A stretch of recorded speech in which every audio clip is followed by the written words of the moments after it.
This is not the whole of physics, okay? This is up to week 7. And because week 8 is going to be the 1 week of semester break, okay? So this is the first half because this is up to chapter 5. Remember, you should be having 10 chapters. So you're going to have week 8 being semester break. So let me write it in red, right? Semester break. Now remember that your test 1 is going to come in week 7. So this week 7, you're going to have your test 1 here. So let's put it and make it longer like this, okay? So this is going to be like this. Week 6, then week 7 is going to have this, and it is going to also have test 1. So test 1 is going to be in week 7, the same week where you do energy, right? So you have an idea of what is coming in test 1. Some stuff on special triangles, then scientific notation is coming, significant figures is coming. There's some stuff to do with units going from one unit to another and using the prefixes. Then here is going to be graphs. So in here what will come is graphs, because as you can see, weeks 3 and 4 will have your graph, the things that you can use to do the graph. So you have a position time graph, and then you're going to have a velocity time graph. We're going to talk about them and some things you got to know about those things. And then you're going to have acceleration, right, where you now talk about projectile motion and free fall, things that move with a constant acceleration.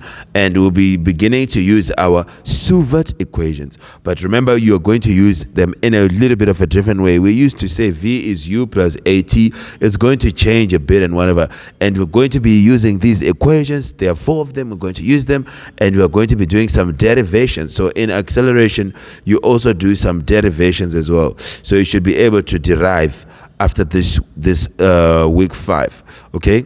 There'll be some derivations which can come in test 1, deriving some equations. So you got to be able to do them, and you're going to see some calculations that you're going to be able to do. And then you have momentum, where you'll be talking about you begin to see the word friction pop up, but you're going to be usually dealing with smooth surfaces because there has to be some conservation of momentum. We'll talk about the law of conservation of momentum in all these. Then you're going to do energy, where you do now the types of collisions, okay? And then you're going to talk about kinetic energy and potential energy, and then this other energy code mechanical energy. So we'll talk about energy. Then you're going to have your test 1. Then you're going to have semester break, right? It's going to be in week 8. So week 8 is my semester break. Then you're going to continue after that. So I might as well just show you the things that you're going to do, tell you the things you're going to do is now going to be chapter 6 in the book is not going to be done. So you jump to chapter 7. In chapter 7, you'll be now talking about interactions. Okay, interactions, and this will happen in week 9. So interactions, you are going to do it in week 9, where you are going to be talking about more things. So mechanical energy, usually you meet it here in interactions, okay?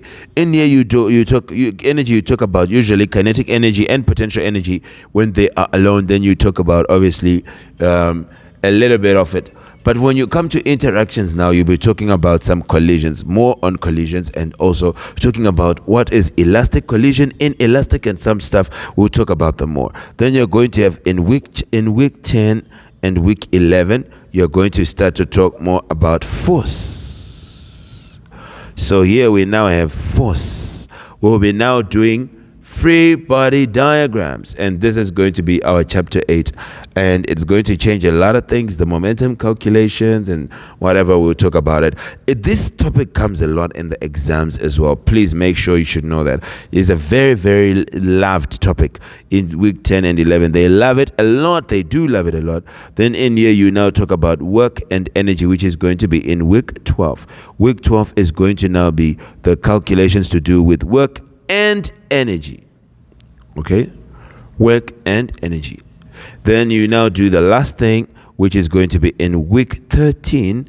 You are going to do motion in 2D. We now say motion in a plane, which is now going to be more than just the motion here in 1D, which we're doing. We'll do motion in 2 dimensions and we see how it changes. But this one usually just comes for the exam, okay? It's going to come for the exam because in week 11, this is where we have our test 2.